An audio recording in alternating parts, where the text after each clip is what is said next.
ஜெட்டிவி நேயர்களுக்கு வணக்கம். நாம் கடந்த காலங்கள்ல தமிழ் சுவிசேஷ லுத்தரன் திருச்சபையின் காரியங்களை குறித்து ஜெட் மீடியா என்கிறதான வலைதளங்கள் யூடியூப்ல நாம் அநேக காரியங்களை நாம் பகிர்ந்து கொண்டோம். அதில் அநேக காரியங்கள் வெற்றியை அடைந்திருக்கின்றது.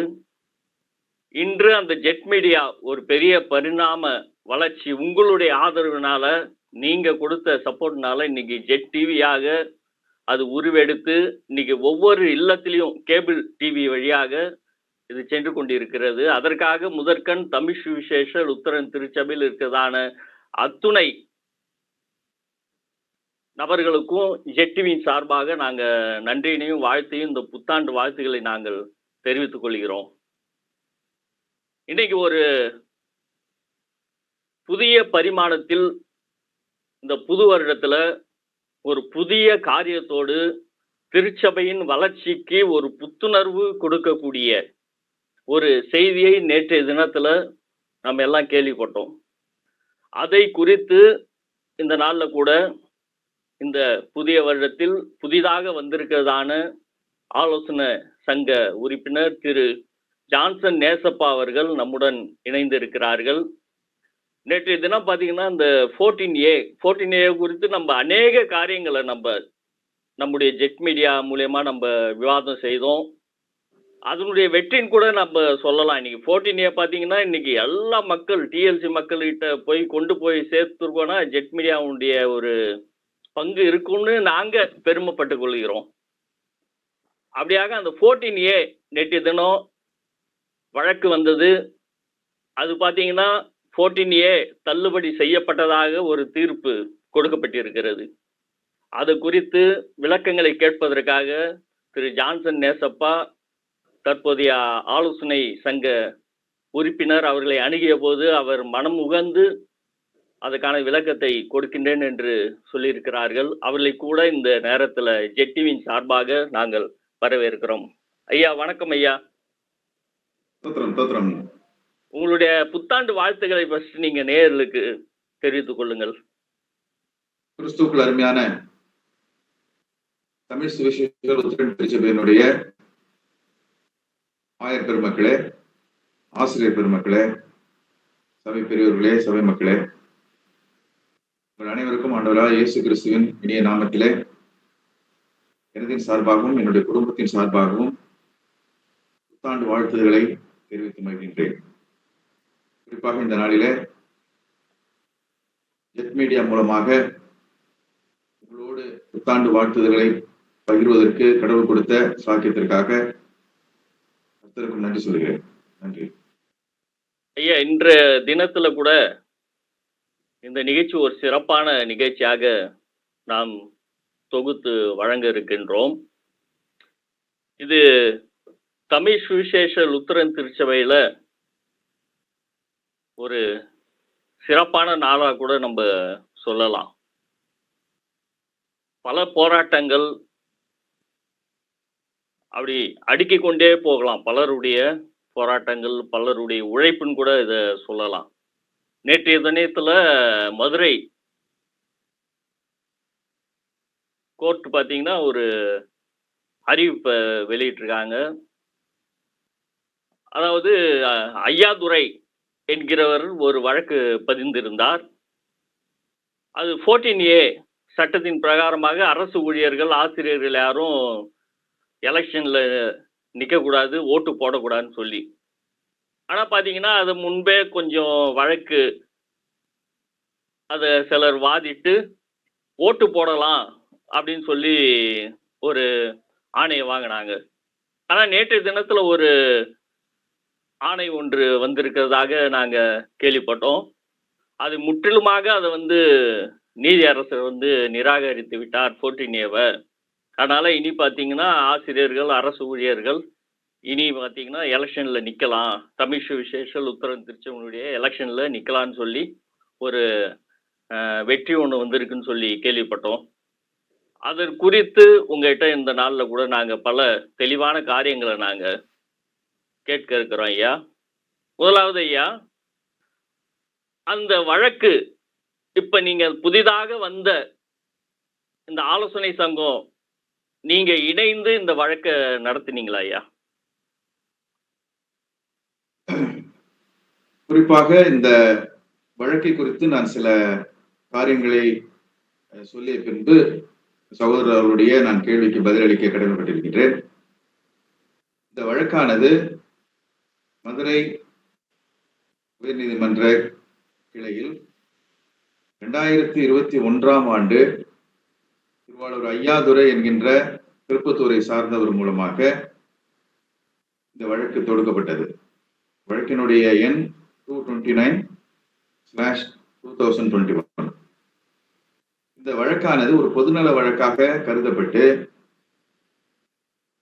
அரசு விதிகளின்படி இருக்கக்கூடிய 14A பிரகாரம் அரசு ஊழியர்கள், ஆசிரியர் பெருமக்கள், அதாவது அரசு ஊதியம் பெறக்கூடியவர்கள் வாக்களிக்கவும், போட்டியிடவும், நிர்வாகத்தில் ஈடுபடவும் தடை கோரி மனு செய்யப்பட்டது. அப்போதைய பேராயர் மாமரை திரு 13ஆம் பேராயர் டேனியல் ஜெயா அவர்களுடைய பெயரிலே தொடுக்கப்பட்ட அந்த வழக்கானது முறையாக பதில் மனு அளிக்கப்படாத சூழ்நிலையில் எக்ஸ்பார்ட் தீர்ப்பு என்று சொல்லக்கூடிய முறையிலே அது ஸ்டே ஆர்டராக வந்தது என்பதை அனைவரும் அறிவோம். அதன் பிறகு ஆசிரியர் பெருமக்களாக, இயக்கங்களாக, தமிழ் சுவிசேஷ லுத்தர சபையின் நலன் கருதக்கூடிய மக்களாக பல்வேறு விதமாக அவர்கள் வழக்கறிஞர்களை கொண்டு அந்த வழக்கிலே தங்களை இணைத்துக் கொண்டார்கள். அதன் அடிப்படையில் சாம் 133(1) லுத்தரன் முன்னேற்ற பேர் இயக்கத்தின் உறுப்பினராக இருக்கக்கூடிய நாங்களும் அதில் ஆசிரியர்களை உள்ளடக்கி அதில் வழக்கில் இணைத்துக் கொண்ட பிறகு அந்த வழக்கானது மிக கடுமையான ஒரு முயற்சிகளை எடுக்க வேண்டிய கட்டாய நிலையில் இருந்தோம். நாங்கள் மட்டுமல்ல, பல்வேறு இயக்கங்கள், திருவாளர் ஆண்ட்ரூஸ் ரூபன் தலைமையிலான இயக்கத்தின் சார்பாக, திருவாளர் பிரின்ஸ் அவர்கள் இயக்கத்தின் சார்பாக பல்வேறு விதமான நிலையில இன்னும் பல ஆசிரியர் பெருமக்கள் இணைந்து அந்த வழக்கை சந்தித்த சூழ்நிலையில பேராயர் தேர்தலுக்கு முன்பதாக, அதாவது இன்னும் சரியா சொல்லணும்னா 2022 நவம்பருக்கு ஆசிரியர்கள் வாக்குரிமையும் போட்டியிடக்கூடிய உரிமையும் கோரி தாக்கப்பட்ட மனுவில் வாக்களிக்க மட்டுமே அனுமதி பெறப்பட்ட சூழ்நிலையில் வாக்காளர் பட்டியலில் இடம்பெற்றார்கள். தொடர்ந்து நடைபெற்ற 2023 ஜூலை மாதத்திலே நடைபெற்ற 44வது சினோடு பேரவை தேர்தலிலே பங்கு பெறவும், போட்டியிடவும், நிர்வாக காரியங்களில் ஈடுபடவும் ஆசிரியர் பெருமக்கள் அந்த வழக்கிலே மீண்டுமாக பதில் மனு தாக்கல் செய்யப்பட்ட வேளையிலே நீதிபதிகளின் மாற்றம் மற்றும் விடுமுறை இவைகளினால் அந்த வழக்கானது சற்றே தள்ளி போனது. மீண்டும் திருச்சபையின் நலன் கருதி, குறிப்பாக தமிழ் சுவிசேஷ லுத்தரன் திருச்சபையானது கல்வியையும் மருத்துவத்தையும் முன்னிறுத்தித்தான் சீகன் பால்க் முதற்கொண்டு இந்த திருச்சபை வளர்க்கப்பட்டு இன்றைய நிலை வரை வருகின்றது என்பதை அனைவரும் அறிந்த வகையில பெரும்பாலான தலித் சமுதாயத்தையும் ஆசிரியர் பெருமக்களையும் கொண்ட இந்த திருச்சபையில இந்த தடை ஆணை மிகுந்த ஒரு நிர்வாக காரியங்களிலே அவர்கள் ஈடுபடுவதை தடுக்கக்கூடியதாக அமைந்ததனாலே மீண்டுமாக கடந்த மாதத்திலே அதற்கான முயற்சிகள் மேற்கொள்ளப்பட்டது. 2023 ஜூலை 25 ஆலோசனை சங்க தேர்தல் முடிந்து கனம் ஜட்ஜ் அட்மினிஸ்ட்ரேட்டர் பால் வசந்தகுமார் அவர்களுடைய தலைமையில ஆலோசனை சங்கமாக மாமரை திரு கிறிஸ்டியன் சாமராஜ் ஐயா அவர்கள் முன்னிலையில பொறுப்பேற்ற பின்பு நிறைவேற்றப்பட்ட முதல் தீர்மானம் 14A வழக்கை ஆலோசனை சங்கமாக சந்திப்பது என முடிவு செய்யப்பட்டது. அதுவரையிலே பேராயரோ அல்லது நிர்வாகமோ இல்லாததினாலே திருச்சபையில் இருந்து பதில் மனு தாக்கப்படாத சூழ்நிலையில திருச்சபையின் நலன் கருதி திருச்சபை ஆசிரியர் மீது கொண்ட அக்கறையினாலே மகாகணம் பேராயர் மாமறை திரு கிறிஸ்டியன் சாம்ராஜ் ஐயா, ஆலோசனை சங்கம், குறிப்பாக ஆலோசனை சங்கத்தினுடைய மகாகணம் செயலர் திருவாளர் தங்கப்பழம் ஐயா அவர்கள் அந்த வழக்கிலே தங்களை இணைத்து கொண்டு வந்தது இந்த வெற்றிக்கு ஒரு முக்கிய காரணம் என்பதை நான் இந்த நேரத்திலே ஆலோசனை சங்கமாகவும் இயக்கமாகவும் நான் சொல்ல கடமைப்பட்டிருக்கின்றேன். ஒருவேளை சகோதரர் கேட்ட கேள்வி அதுக்கு பதில் இதுதான் நினைக்கிறேன். ஆலோசனை சங்கம் இதிலே இணைத்து கொண்டு மும்முரப்படுத்தியது 100% உண்மை. கண்டிப்பான ஆலோசனை சங்கத்துக்கு எங்களுடைய வாழ்த்துக்களை நாங்க தெரிவித்துக் கொள்கிறோம். ஏன்னா இது ஒரு பெரிய போராட்டமா இருந்துச்சு. இது திருச்சபையினுடைய வளர்ச்சிக்கே இது ஒரு முற்று இதா இருந்துச்சு. ஏன்னா திருச்சபை என்ன பண்ண முடியல, நிதி நெருக்கடியினால வளர்ச்சிக்கு ரொம்ப சவாலான ஒரு காரியமா இருந்துச்சு இந்த 14Aன்றது. அதற்கு உங்களுடைய ஆலோசனை சங்கம், இந்த புதிதாக அமைந்த ஆலோசனை சங்கம் பேராயரோடு இணைந்து இந்த வழக்கை எதிர்கொண்டு இன்னைக்கு ஒரு வெற்றி செய்தியை இன்னைக்கு கொடுத்திருக்கிறீங்க. அதற்காக மீண்டும் ஒரு விஷயம் நாங்க உங்களுடைய ஆலோசனை சங்கத்துக்கும் பேராயர் அவர்களுக்கும் இன்னும் உங்களுடன் உழைத்ததான அனைத்து இயக்கத்திற்கும் அனைத்து ஆசிரியர்களுக்கும் நாங்க நன்றி என நாங்க தெரிவித்துக் கொள்கிறோம். அது மட்டும் இல்லாம இன்னும் சில கேள்விகளை கூட நாங்க கேட்க இருக்கிறோம். இப்ப பாத்தீங்கன்னா இந்த வழக்கு 2021 இது நடந்து கொண்டு இருக்கிறது. இப்ப இந்த வழக்கு நீங்க வாதாடும் போது அந்த ஐயாதுரை தரப்பிலிருந்து ஆஜரானாங்களான்னா அவங்க ஏதாச்சும் இந்த வழக்குல அவங்க ஈடுபட்டாங்களா? தொடர்ந்து திருவாளூர் ஐயாதுரை சார்ந்த ஆதரவான வழக்கறிஞர் இதற்கு தடை கோரிய மனுக்களை மட்டுமே அவர் அளித்து வந்தார். நேற்று தினம் வரைக்கும் அவங்க இருந்தாங்களா? நேற்றைய தினம் அவங்க பெருசா உள்ள வரல. அதுக்கு முன்னதாக இருந்த விசாரணை வரைக்கும் அவங்க இருந்தாங்க. பட் இந்த வழக்கை குறித்து ஒரு சில விஷயங்களை நாம் முதல்ல திருச்சபை மக்களாக புரிந்து கொள்ள வேண்டும். காரணம் என்னவென்றால், திருச்சபையில் இருக்கக்கூடிய பல தலைவர்களே இதனை குறித்து தவறான புரிதலோடு கடந்த காலங்களிலே விமர்சனம் செய்து வந்ததையும் நாம் அறிவோம். இந்த வழக்கானது அரசு விதி 14A பிரகாரம் அரசு ஊதியம் பெறக்கூடியவர்கள் இதிலே நிர்வாகத்திலே தடை ஈடுபடக்கூடாது என்பதுதான்.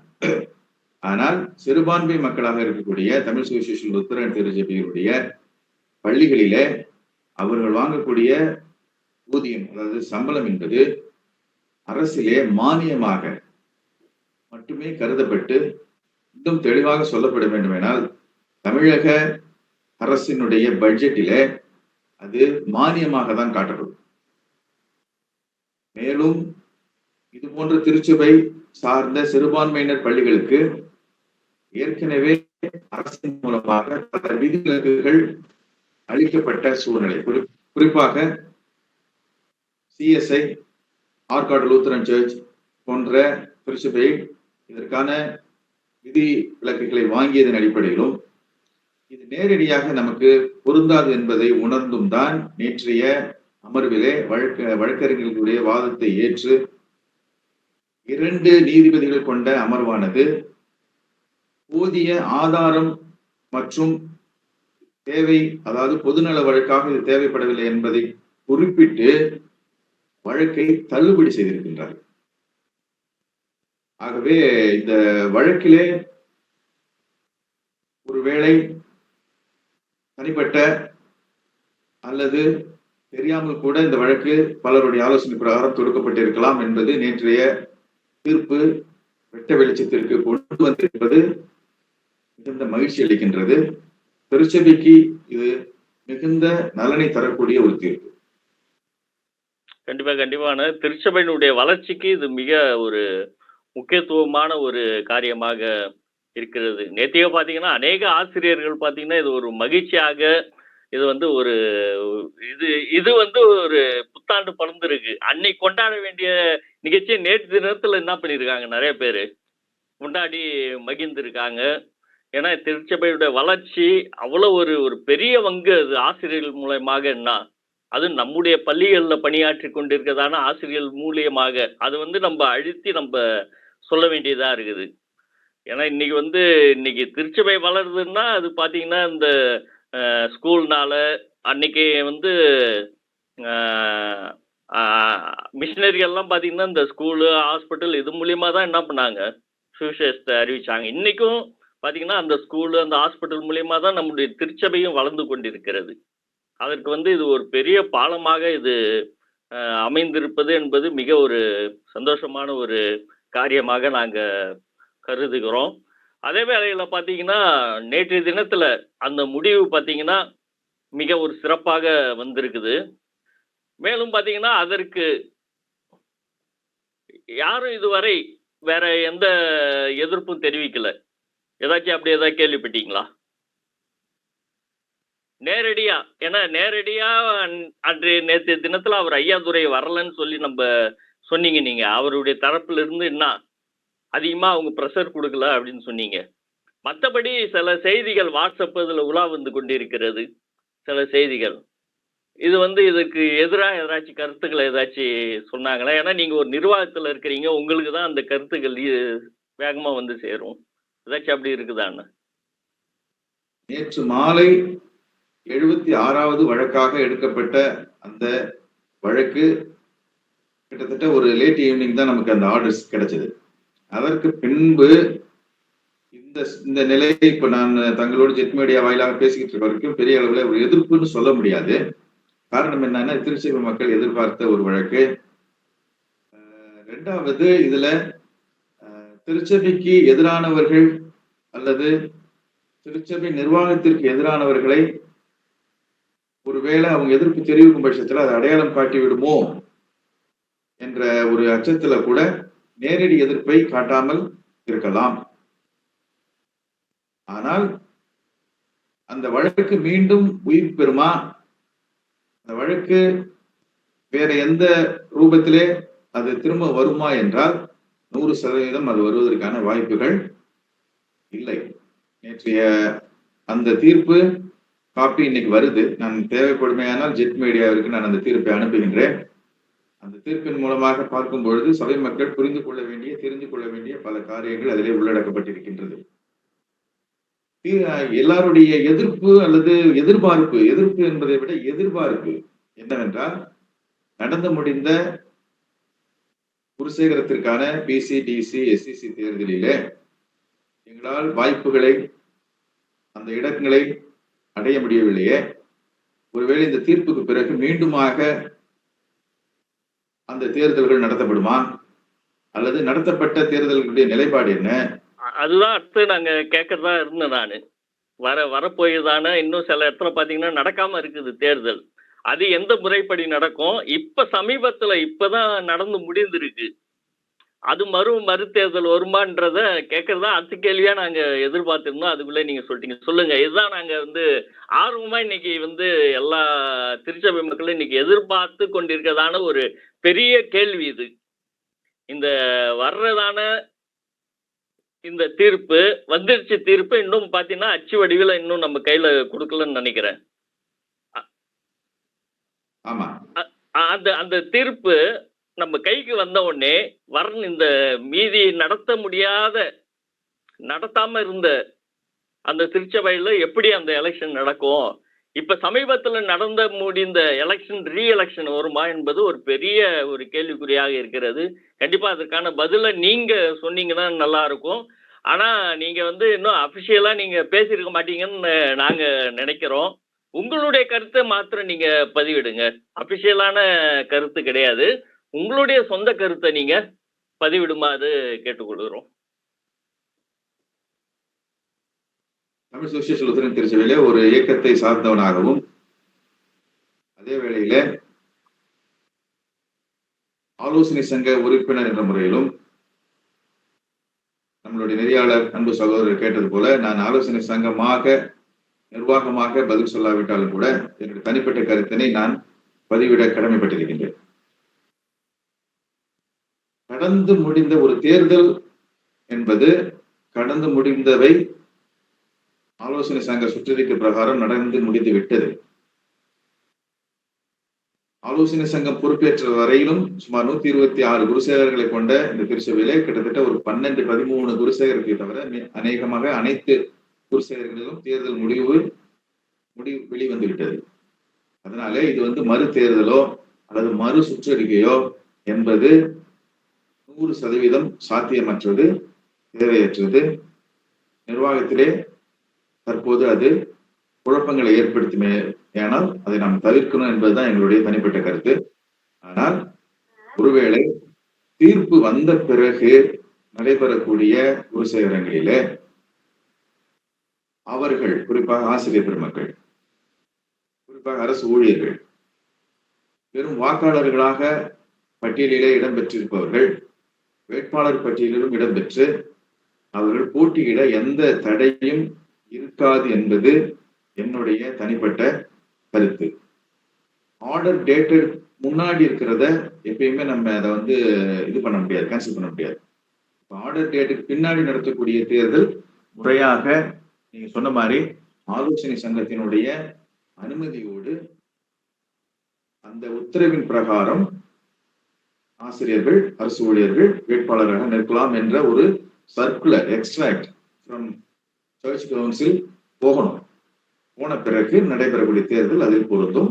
தொடர்ந்து நடைபெறக்கூடிய அடுத்தடுத்த நிர்வாக காரியங்கள், பொறுப்புகள், தாளாளர் பொறுப்புகள், நிர்வாக பொறுப்புகள், வருகின்ற சினோடி தேர்தல் அனைத்திலும் அவர்கள் 100% 2021க்கு முன்பு எப்படி இருந்ததோ அது போல அவர்கள் தொடரலாம் என்பதுதான் என்னுடைய கருத்து.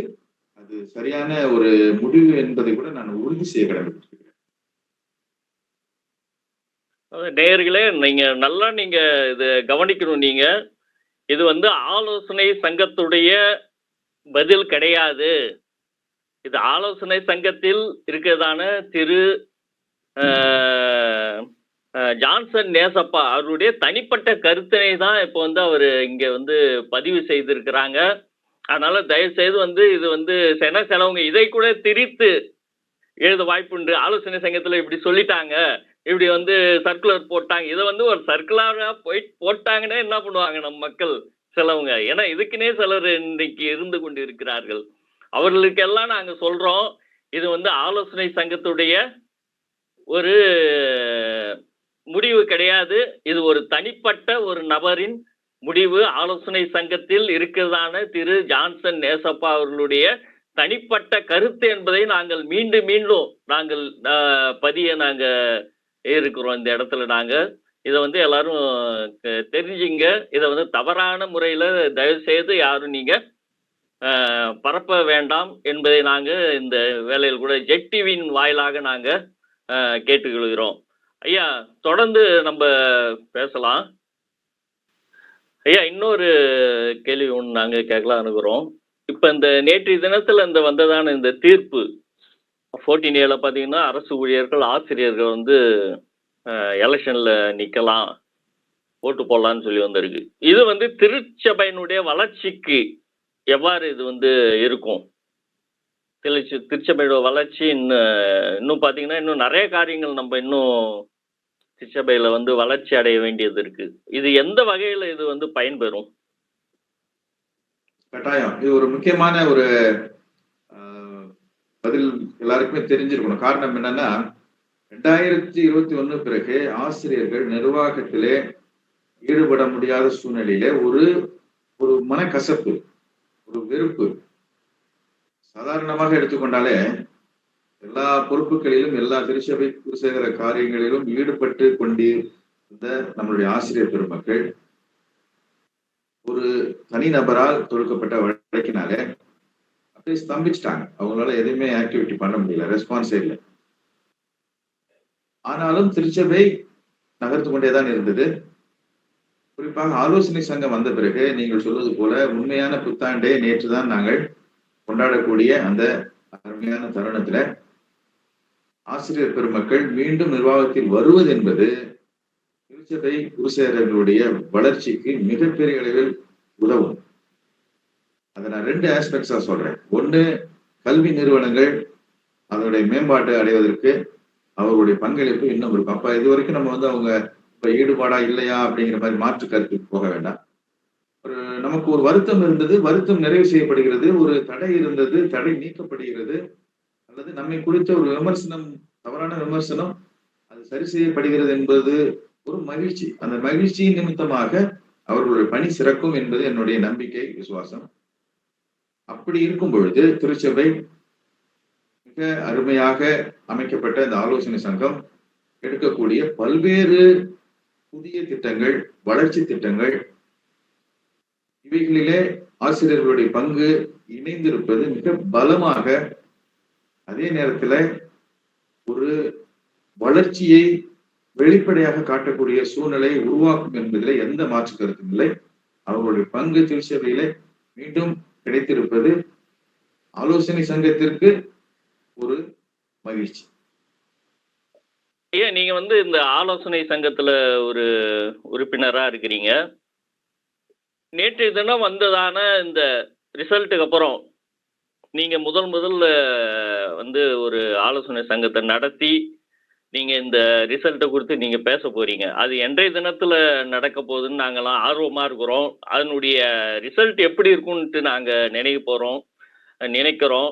ஏன்னா அன்னைக்கு தான் பார்த்து எங்களுக்கு ஒரு புதிய கிறிஸ்மஸ் ஆகவும் ஒரு புதிய புத்தாண்டாகவும் இந்த திருச்சபைக்கு இருக்கும். அன்னைய ரிசல்ட் அன்னைக்கு நீங்க ஆலோசனை சங்கமாக இணைந்து பேராயர் அவர்களுடைய கையொப்பமும் செயலாளர் அவர்களுடைய கையொப்பம் விட்டு அந்த சர்க்குலர் வர்ற அன்னைக்கு தான் பார்த்தீங்கன்னா ஒரு பெரிய புத்தாண்டு, ஒரு கிறிஸ்மஸ் ஆக இந்த தமிழ் சுவிசேஷ லுத்தரன் திருச்சபைக்கு இருக்க போயிருது.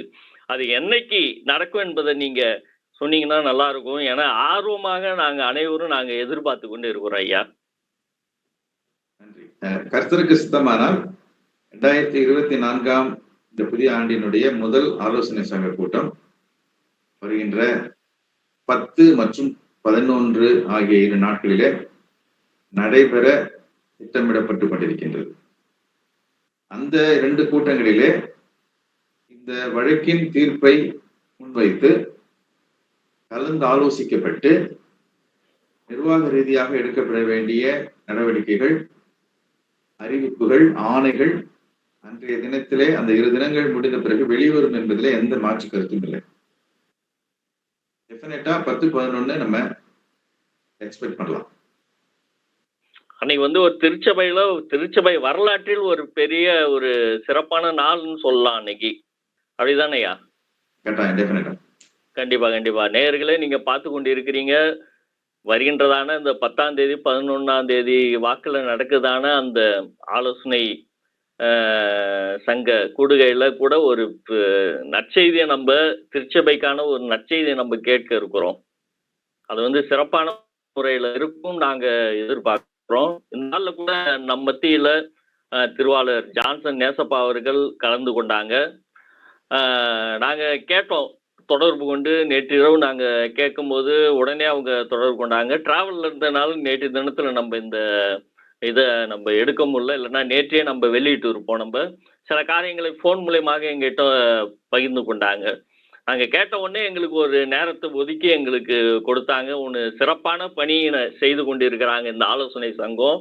அந்த சிறப்பான பணியில் அந்த மிக நெருக்கமான ஷெட்யூல் பார்த்தீங்கன்னா பயங்கர டைட்டாக வச்சுருக்காங்க. அதன் மத்தியிலும் எங்களுக்கு நேரத்தை ஒதுக்கி கொடுத்து இன்னைக்கு திருச்சபை மக்களுக்கு பல விழிப்புணர்வு காரியங்களை கொண்டு செல்லணும்னு சொல்லிட்டு இன்னைக்கு நேரத்தை ஒதுக்கி எங்ககிட்ட இன்னைக்கு இந்த நேர்காணல ஒத்துக்கிட்டாங்க. அதற்காக ஐயாவுக்கு நாங்கள் மீண்டும் நன்றி சொல்கிறோம். ஐயா, உங்களுடைய நிறைவான கருத்து திருச்சபை மக்களுக்கு இந்த 14A குறித்தும் வருகின்றதான இந்த புத்தாண்டில் எவ்வகையான செயல்பாடுகளை இந்த ஆலோசனை சங்கம் செய்யும் பேராயரோடு இணைந்து என்பதை குறித்து ஒரு புதிய செய்தியை சொல்லி நீங்கள் நிறைவு செய்யும்படி கேட்டுக்கொள்கிறோம். நன்றி. மீண்டுமாக நான் தமிழ் சுவிசேஷ லுத்தரன் திருச்சபையினுடைய மக்களுக்கு நான் புத்தாண்டிலே நல்ல ஒரு செய்தியோடு இந்த ஜெட் மீடியா மூலமாக உங்களை நான் சந்திப்பதிலே நான் மிகுந்த மகிழ்ச்சி அடைகின்றேன். ஆசிரியர்களுடைய பங்கு நிர்வாகத்திலே வரப்போகிறது என்ற அந்த செய்தியே மிகவும் ஒரு இனிப்பான ஒரு புத்துயிர் கொடுக்கக்கூடிய ஒரு செய்தி. இயக்கங்களாக பிரிவுபட்டிருந்தாலும் கூட இனமாக ஆசிரியர் மக்களாக அவர்கள் திருச்சபை தாங்க வேண்டிய பழைய நிலையிலே அவர்கள் வந்திருப்பது மிகுந்த மகிழ்ச்சி அளிக்கின்றது. ஆலோசனை சங்கமாக நாங்கள் இந்த மகிழ்ச்சியை நாங்கள் 10ஆம் தேதி நாங்கள் வெளிப்படுத்தக்கூடியிலே சில தீர்மானங்களை நிறைவேற்றுவோம் என்பதை நான் இந்த தருணத்திலே குறிப்பாக ஜெட் மீடியா மூலமாக நான் தெரிவித்துக் கொள்கின்றேன். நான் நெறியாளர் சகோதரர் அவர்கள் கேட்ட முதல் கேள்விக்கு நான் அதை தொடர்புபடுத்தி என்னுடைய இறுதி செய்தியை நான் சொல்ல விரும்புகிறேன். யாராவது எதிர்ப்பு தெரிவிக்கிறாங்களா, இதற்கு எதிர்ப்பு வந்திருக்காங்கன்னா, இந்த தீர்ப்பானது இன்றைய திருச்சபை சூழலில் திருச்சபைக்கு எதிரானவர்களை காட்டக்கூடிய ஒரு தீர்ப்பு. ஒருவேளை இந்த திருச்சபை நல்ல முறையிலே அடுத்தடுத்த கட்டங்களுக்கு வளர்ச்சி பாதையிலே செல்ல வேண்டும் என்கின்ற சூழலிலே பல தடைகள் அரசின் ரீதியாக நிர்வாக ரீதியாக இருந்தாலும் கூட நாம் அதை முன்னெடுத்து செல்லும் பொழுது ஒருவேளை இந்த வழக்கிலே எதிர்ப்பு தெரிவிக்கும் பட்சத்தில் திருச்சபை மக்கள் திருச்சபைக்கு எதிரானவர்கள் யார் என்பதை எளிதாக அடையாளம் கண்டு கொள்ளக்கூடிய கர்த்தர் கொடுத்த இந்த வாய்ப்புக்கு நான் தனிப்பட்ட முறையிலே நான் நன்றி சொல்ல கடவுள். ஆலோசனை சங்கமானது 3 ஆண்டுக்கான ஆலோசனை சங்கம். 3 ஆண்டுக்கான பல திட்டங்களை முன்னெடுத்து வைத்திருக்கின்றோம். வெறும் 8 நபர்களை கொண்ட ஆலோசனை சங்கம் என்பது மட்டுமே திருச்சபை வளர்ச்சியை எடுத்து செல்ல இயலாது. பேராயரோடு, திருச்சபை மக்களோடு, குருசேகர பொறுப்பாளர்களோடு, ஆசிரியர் பெருமக்களோடு, நாம் செய்யக்கூடிய மருத்துவ பணிகளோடு இந்த திருச்சபையை வளர்ச்சி பாதையிலே எடுத்து சென்றால் மட்டுமே இந்த திருச்சபை அடுத்த கட்ட நிலையை அடையும். திருச்சபையை குறித்து, பொருளாதாரத்தை குறித்து பல்வேறு விதமான முரண்பட்ட கருத்துக்களையும் மாறுபட்ட கருத்துக்களையும் முன்னாள் தலைவர்கள் உட்பட தெரிவித்து வந்த சூழ்நிலையில கடவுளுடைய பெரிதான கிருபையினாலே பல்வேறு விதமான பொருளாதார முன்னேற்ற காரியங்கள் தற்போது நடைபெற்று வருகின்றது. சில காரியங்களை வெளிப்படையாக எங்களால் சொல்ல முடியாவிட்டாலும் கூட அது வளர்ச்சி நிலையை அடையும் பொழுது எளிதில் அவர்கள் புரிந்து கொள்வார்கள். எனவே இந்த ஒரு வாய்ப்பை கொடுத்து ஆசிரியர்களை வாழ்த்தவும், திருச்சபையுடைய நிலையை திருச்சபை மக்களுக்கு எடுத்து கூறவும் ஆலோசனை சங்க உறுப்பினராக எனக்கு இந்த வாய்ப்பை ஏற்படுத்தி கொடுத்த அன்பு சகோதரர் ஜெட் மீடியா அவர்களுக்கு, நெறியாளர் அவர்களுக்கு என்னுடைய மிகுந்த மன மகிழ்ச்சியான நல் வாழ்த்துக்களையும் நன்றிகளையும் தெரிவித்துக் கொள்கின்றேன். ஒரே ஒரு ஜெட் மீடியால ஒரே ஒரு ரிக்வஸ்ட், திருச்சபையை குறித்ததான ஒரு மீடியா, அபிஷியல் மீடியானா இப்ப ஜெட் மீடியா தான் இருக்கிறோம். ஏன்னா தேர்தலிலே நான் பார்த்துக்கிட்டு இருந்தேன். அந்த இரவு வரைக்குமே உங்களுடைய ஒளிபரப்பு வாக்குகள் பெற்றது போனது எல்லாத்தையுமே நீங்க அழகா சொல்லிக்கிட்டு போயிட்டு வந்தீங்க. நிறைய பேர் அவங்க நேரடியா வர முடியாதவங்க பார்த்தாங்க. ஒருவேளை உங்களுக்கு உங்களுடைய நிகழ்வுல அது ஒரு ப்ரோக்ராம அட்லீஸ்ட் ஒரு மாசத்துக்கு ஒரு வாட்டி, 2 மாசத்துக்கு ஒரு வாட்டி திருச்சபை காரியங்களை கொடுத்து, இப்ப என்னிடம் கேட்கப்பட்டது போல வாய்ப்பு இருந்தால் ஆலோசனை சங்க செயலர், பொருளர் மற்றும் மற்ற ஏனைய உறுப்பினர்கள் எல்லாரையுமே நம்ம ஒரு தடவை அந்த காரியங்களை குறித்து, திருச்சபை காரியங்களை குறித்து மக்களுக்கு வெளிப்படுத்த நீங்கள் முன்னெடுப்பீர்கள் என்று நான் நம்புகிறேன். திருச்சபைக்கு அது மிக உதவியாக இருக்கும், திருச்சபை காரியங்கள் வெளியில செல்வதற்கு. அதனால இந்த ஜெட் மீடியா திருச்சபை வளர்ச்சி பாதையில், திருச்சபை வளர்ச்சியில் பங்கு பெறும் என்று நான் நம்பி வாழ்த்தி, ஜெட் மீடியாவினுடைய அனைத்து செயல்பாடுகளையும் கர்த்தர் அவர்கள் ஆசீர்வதிக்க வேண்டுமா நான் என்னுடைய ஜெபத்திலே வைத்து வாழ்த்துகின்றேன். உங்கள் அனைவருக்கும் என்னுடைய அன்பான நன்றி, வணக்கங்கள். ரொம்ப நன்றிண்ணா. கண்டிப்பா பாத்தீங்கன்னா ஜெட் மீடியா திருச்சபையுடைய வளர்ச்சிக்கு கண்டிப்பா பாடுபடும் என்பதை நாங்க உறுதியா இருக்கிறோம். நடுவுல கொஞ்சம் நாங்க ஜெட் மீடியா என்பது ஜெட் டிவியாக உருவெடுத்து கொஞ்சம் வெளியில கமர்ஷியலா நாங்க போனதுனால கொஞ்சம் திருச்சபை காரியங்களை குறித்து நாங்க பேச முடியல. இருந்தாலும் இப்பதான் அதுல கொஞ்சம் நாங்க ஸ்டெடியாகி வந்திருக்கோம். கண்டிப்பா இனி வரும் காலங்கள்ல நீங்க சொல்ற மாதிரி மாதம் 1 முறையாச்சு, மாதம் 2 முறையாச்சு ஆலோசனை சங்க செயலர் மற்றும் உறுப்பினருடன் நம் கலந்துரையாடி திருச்சபையினுடைய வளர்ச்சிக்கு இன்னும் என்னென்ன செய்யலாம் என்பதை நாங்க மக்களோட நீங்க இணைய ஒரு பாலமாக இருந்து கண்டிப்பா நாங்க செயல்படுவோம்னு சொல்லி இந்த நாள்ல நாங்க உறுதி எடுத்துக்கிறோம். அதே நேரத்துல பாத்தீங்கன்னா நம்மளை இன்னைக்கு 14A எதிர்ப்பவர்கள் இன்னைக்கு அவங்க வந்தாங்கன்னா திருச்சபையின் எதிராளி யார் என்பதை தெளிவா போட்டோ பிடிச்சி காட்டிடலான்னு ஒரு வார்த்தையை சொன்னீங்க. கண்டிப்பா அது 100க்கு 100 அது ஒரு உண்மையான ஒரு காரியம். கண்டிப்பா அவங்க வரமாட்டாங்கன்னு நாங்க நினைக்கிறோம். ஜெட் மீடியா சார்பில் நாங்க ஜெட் டிவி சார்பில் நாங்க நினைக்கிறோம். ஏன்னா இந்த ஆலோசனை சங்கம் என்பது அனைத்து இயக்கத்தினரும் இணைந்து உருவானதான ஒரு ஒரு ஒரு பெரிய ஒரு வலிமை பெற்றதான ஒரு அதாவது வசனம் ஒண்ணு சொல்லுது, காண்டாமிருகத்தை போல வலிமை பெற்றதான ஒரு இது. ஆனாலும் யாராலையும் இதை என்ன பண்ண முடியாது, அசைக்க முடியாது. ஏன்னா அத்தனை உறுப்பினர்களும் அத்தனை இயக்கங்களும் இணைந்து கட்டப்பட்டதான ஒரு இது. அதனால இதை எதிர்த்து இனி வரமாட்டாங்கன்னு சொல்லி நாங்க ஜெட் மீடியா சார்பில் நாங்க நம்புறோம். தொடர்ந்து உங்களுடைய செயல்பாட்டிற்கு, உங்களுடைய ஆலோசனை சங்க செயல்பாட்டிற்கும் எங்களுடைய ஜெட் டிவியின் சார்பாக நாங்க நன்றியினை தெரிவித்துள்ளோம். இன்னும் இது போன்ற அநேக காரியங்கள் இன்னைக்கு திருச்சபையில இன்னும் நிலுவையில இருந்து கொண்டிருக்கிறது. அதை எல்லாத்திலையும் நீங்க இணைந்து எல்லாத்தையும் ஒரு வெற்றியை கண்டடைவீர்கள் இந்த ஆலோசனை சங்கம் என்று நாங்கள் வாழ்த்தி இந்த நேரில் கூட நாங்கள் விடை பெற்றுக் கொள்கிறோம். தொடர்ந்து உங்களுக்கு நாங்கள் நன்றியை தெரிவித்துக் கொள்கிறோம். ஒரு நேரத்தை ஒதுக்கி எங்களுக்கு கொடுத்தீங்க, அதற்காக நன்றிண்ணா. Thank you so much. உங்கள் அனைவருக்கும், உங்களுடைய டிவி பொறுப்பாளர்கள் எல்லாரும், ஊழியர்கள் அனைவருக்கும் எங்களுடைய வாழ்த்துக்களை தெரிவித்துக் கொள்கிறோம். நன்றி.